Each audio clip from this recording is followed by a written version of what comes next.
who is going to give a talk about the progress and the challenges of gynecological cancer services in Egypt.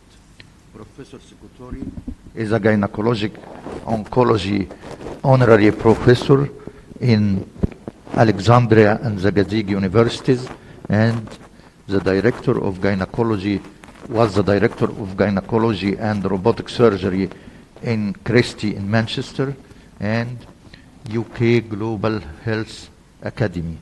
We worked together in the NCI and in other institutions.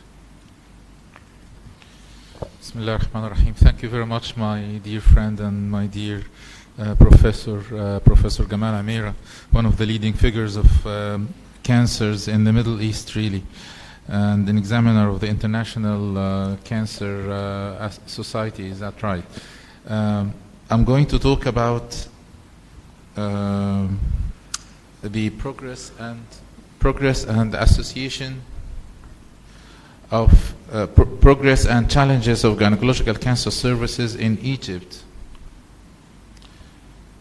Why can't I change it from here? Can I change slides from my computer? Yes, and these are the items of my talk, and I have no undisclosed interest. This is Merit Tah. She is the first physician recorded in history, 5,000 years BC. And actually, she's an inspirational figure that actually worked in cancer, and she's got some of the papyrus written in the management of cancers in women. I really can't change the slides from here.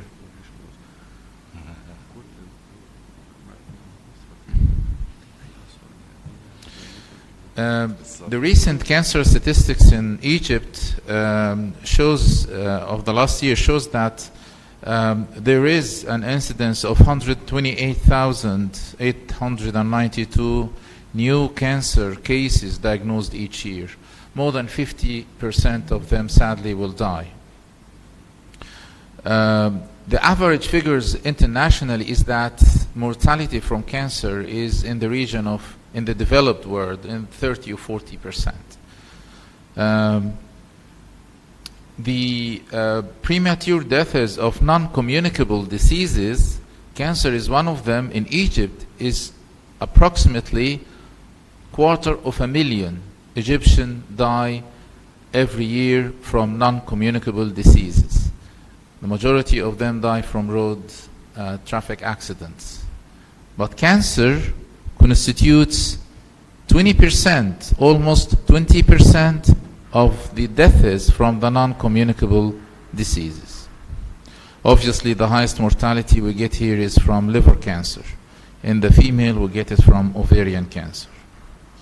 If you stay as we are in terms of the management of cancers in Egypt, the projected likelihood or probability of premature death from cancer will rise a little bit, instead of 7.6% to 8%. But the standard development goals, which are goals driven by the United Nations, amongst them health and well-being goals, necessitate that we reduce mortality from cancer by 2030 to 5%. So really we need a robust action plan to bridge this gap between the projected probability of premature death from cancer to the needed one. You don't need me to say that cancers are on the rise, the cancer incidences are on the rise, and this is the projected increase in cancer due to change in the population structure, for example, change due to population growth, and also the baseline cases will stay as they are here until the year 2050. So there's going to be a huge increase in cancer cases, and if we leave this without really a very good plan of management, and this plan of management really should center on prevention. I remember when I was in the UK, in Manchester, I was a member of the Strategic Health Group in the northwest of England, dealing with the budget for cancer services, and we had approximately 700 million sterlings.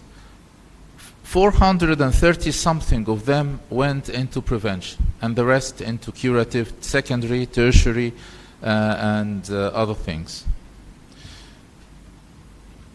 Ovarian cancer in Egypt, the incidence is more or less similar to the international incidence, 5 per 100,000. Obviously, the older the lady, the higher the risk of having ovarian cancer. Currently, we have just under 3,000 cases per year. By the year 2050, we'll have this doubled. Endometrial cancer. The overall incidence is similar to that of ovarian cancer. It's 5 per 100,000 lady per year, and this is a disease of the older age group, where it peaks over 75 years.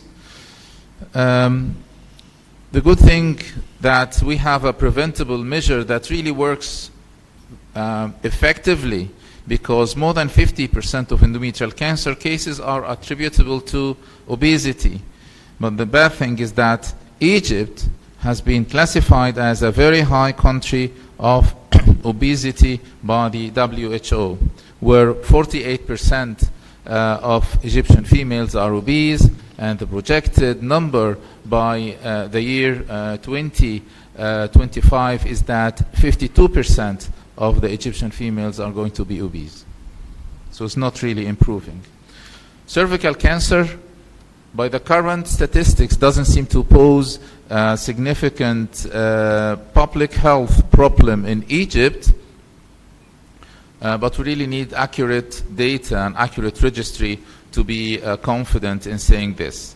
The overall incidence is about 2 per 100,000 females. The age profile is really different from the age profile we see in Europe, for example, where it peaks after 40 years of age. So it's a disease of the middle and older age group here in Egypt. That's what we see, not in the younger age group. Vulval cancer is a rare cancer. Egypt compares, equally with the nearby or Middle East countries and Arab countries in Jordan, Kuwait, and Tunisia. A little bit of variations in cervical cancer, but more or less the rest are the same. The biggest challenge is in not being able to implement a uniform cohort and homogeneous action plan in cancer is that the Department of Health in Egypt has got a system that is difficult for you to understand. It's difficult to implement a uniform policy that is implemented or adopted or approved by all health sectors. It has got lots of fragmented, really, arms of the Ministry of Health that they have some autonomy in their actions and their implementation of things and their decisions, and they do not necessarily cross-link together or interact collaboratively together. Lots of organizations under the umbrella of the Ministry of Health. Also, the Department of Health carries lots of things that it shouldn't be doing, like it should be only doing policy making and planning, but it also does commissioning, regulatory work, supervision and monitoring and program management. Well, this has recently been understood, and there are measures to really rectify this by the creation of 3 independent bodies recently, where there will be a complete separation between commissioning, monitoring, and policy making and planning. We have not seen this really, or the outcome of this on the ground as yet, and still the clarification or the clarity of this is not built in the minds of the team running the department. If we look at the latest figures from 2014 by the WHO in terms of the healthcare strategy and cancer strategy in Egypt, and this has not been updated. There are no updated figures, and the figures are from the year 2009. Has an operational cancer policy strategy and action plan been made? It says no. Maybe there is one currently, but this has not been fed to the WHO. Has a cancer registry? Yes, we have really good cancer registry in certain parts of the country from which we extract some population or national cancer statistics. So it is a population-based one, subnational. We have a new parliament just been elected recently and started the first round last week. And we hope that the health committee in this parliament takes into the onus of developing and maturing a strategy for cancer in Egypt. The Egyptian Health Board has been developed and spoken about from the 1880. And healthcare reform in Egypt has been or featured in the Lancet in 1918, but we are still a little bit far from implementing this on the ground in the year 2021. The healthcare policy or healthcare reform policy has many arms and many objectives, and they are all legitimate. Some countries will have more than one objective. Some countries will really concentrate on only one objective. In Egypt, I think we need to improve quality, and this is what has been happening. Also improve access to healthcare and improve coverage. And that's why there has been an initiative in Egypt recently to improve the coverage through the universal health coverage or the health insurance system, which has been updated and tried at about 2 or 3 governorates so far. When we talk about improving quality of health care, like, for example, reducing cancer mortality, and this is one of the benchmarks of quality services, we need a higher healthcare strategy that gets implemented through a master plan. And this master plan ensures improved access and equal access, not only access, equal access to evidence-based medicine, modern medicine, adequate healthcare facility, medical technology, and trained medical professionals. That's one of the biggest challenge in Egypt, and to implement this, you can't get better than a master plan of clinical governance to ensure that each cancer center in Egypt, each university, each hospital delivering cancer service has the best infrastructure, the best team, and the best protocols and guidelines to work within to provide the best outcome.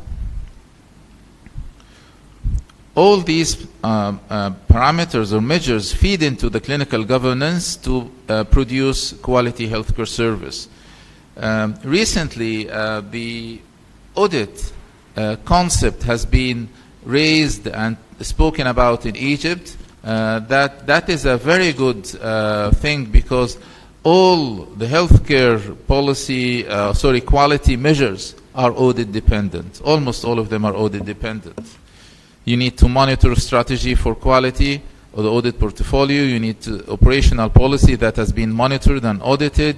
If you have professional teams and committees, you need to audit their performance, their attendance, their training, their accreditation.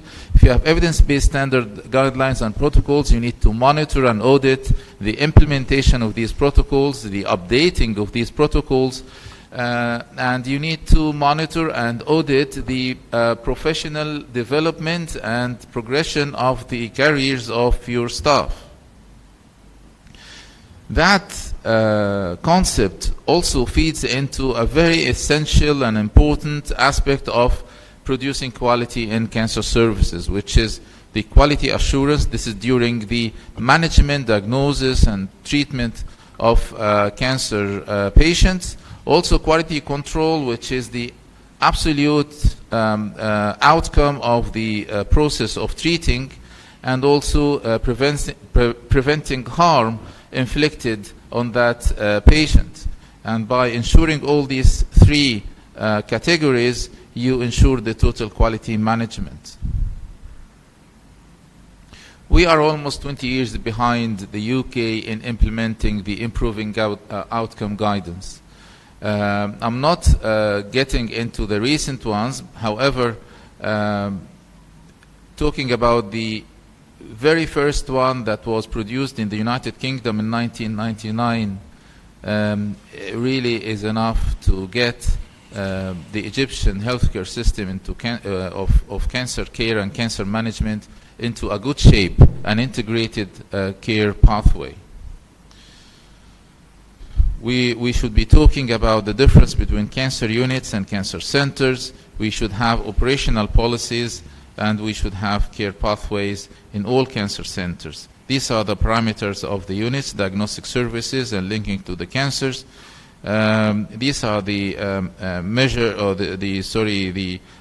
essential services or characteristics of cancer centers that has got all the relevant services and specialist multidisciplinary teams, and it treats all ovarian cancer, vulval cancer, high-risk endometrial cancer, and all cervical cancers more than stage 1A1.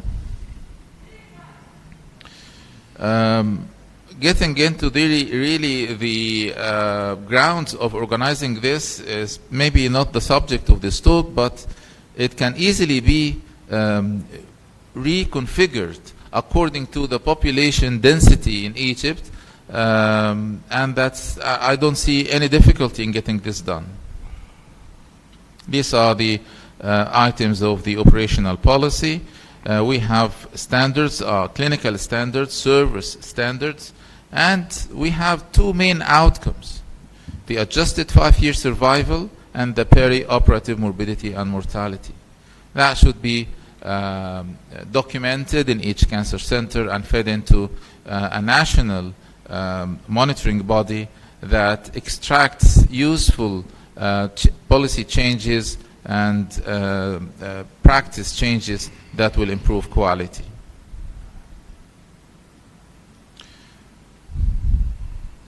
These are important items into improving quality that has come in the improving outcome guidance, as you can see. The good thing is that we have started this about 6 years, Professor Gamal, when you were head of department of the surgical oncology department at the National Cancer Institute. We started the tumor board meeting of the gynecological oncology unit. And really, we did very well in aligning. We started with those doctors, and by the end of the year, this room, we had 2-3 rows of chairs sitting, attending the students for the master degrees, MD degrees, from the histopathology and radiology department, to the extent that I was coming out after one of the meetings, and Professor Heba Zawahri met me outside, and she is one of the eminent clinical oncologists in Egypt, asked me, was this a discussion of MD Viva? And I said, no, that's not an MD Viva, this was the tumor board for the gynae oncology. And that actually stimulated other disciplines to have their own MDT practices or MDT meetings. We had this at the Alexandria and also at the National Cancer Institute, the list for the MDT, the tumor board meeting outcome sheet, and also an audit sheet. And I hope that this is continuing so far. I don't want to bother you with so much talks about this, but the road is known. We need to get the acts together between the universities and the Ministry of Health and the clinicians and mentors, really to put an action plan that can be implemented slowly and at phases to improve quality of cancer care in Egypt. The standard development goals, the third goal talks about the healthcare and well-being, good healthcare and well-being, and have 13 targets. One of them is the universal health coverage, and that's including the financial risk of protection, access to quality, and providing medicine and vaccines for all. And this is, it seems that you will increase your health spending, but in fact, this cost efficiency, there will be a cost efficiency saving in spending a lot in the on the public health, improving health, improving education to the public, and on the prevention strategy and category. Also, there is a huge opportunity from the COVID era, and I see this because really lots of departments in Egypt have developed good internet systems and registration systems. We are here having our conference online. Everyone is now